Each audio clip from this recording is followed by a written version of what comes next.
Chapter 17. Ellie. A while later, we're laying on the bed, catching our breaths. "You wanted good sex," he says. "Earlier today, I thought that if you weren't any good, I could just walk away. We're not friends, and I have no desire to talk to you. So that would be easy." He turns to me and rests his head on his elbow. "Are you telling me this was a one-time thing?" I shake my head. "I'm telling you, now I'll suffer through a conversation or two with you. Because you want me." He wiggles his eyebrow and I laugh. "Because you're not half bad in bed. Or against a wall. I think you prefer the wall." I blush. "What time is it?" He checks his watch. 6:15. "What?" I sit up. "That means the others will be back soon." I look for my clothes. "So you don't want a quickie?" He sits on the edge of the bed, smiling at me. I glare at him over my shoulder. "How do you have any stamina left? Watching you bend over like that is hot as fuck. I think maybe that's what I want next time." He tries to sound confident, but there's a hint of a question in his words. I pull on my panties and walk over to him. "You want me on all fours? Or just bending over and holding my ankles?" He swallows visibly as I step between his legs and look down at him. "Or do you want me bent over a table? Me on the bed and you standing behind me?"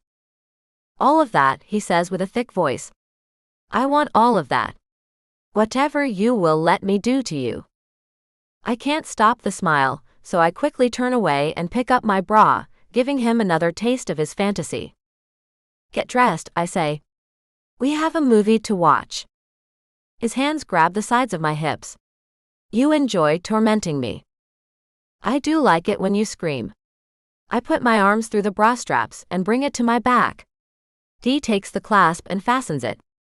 "Next time," he says so close to my ear it sends shivers through me, "maybe I'll have to punish you for that." I turn my head to him and keep my voice low and sexy. "I can't wait." I'm already dressed when he blinks out of his stupor and puts on some clothes. "Do you have the movie?" I ask. "Yeah." He looks at me with a question, and I know he wants to ask me about what I just said. But I ignore him and make sure I have all my things before I go downstairs. I stop by a mirror and try to fix my hair.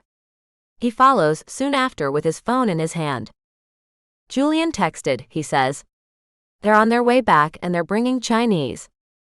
He's put on a collared shirt, and I want to rip it back off and have sex with him on the stairs.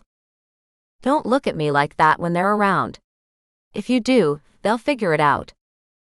I clear my throat. "Right. So Chinese. I'll tell them to get some extra for you." He's already typing, and before I can protest, he's sent the message. "Won't they think it's weird that I'm here?" He shrugs. "It's for the film class." I shake my head. "Water. I'm parched." "Yeah." I follow him into the kitchen. He hands me a bottle from the fridge and stands so close I can smell myself on him. I take a deep drink. When I look back at him, he's staring at me. "What?" He shakes his head. "Nothing." "Is it weird that I want to make out with you?" I frown.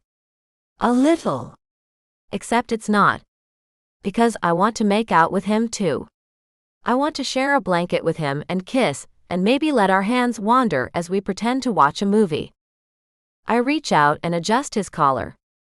He pushes away from me and heads for the living room. "Do you want me to start the movie?" he asks. "It'll give us an alibi when they get here." "Sure." I take a seat on the couch as far away from him as possible and settle in.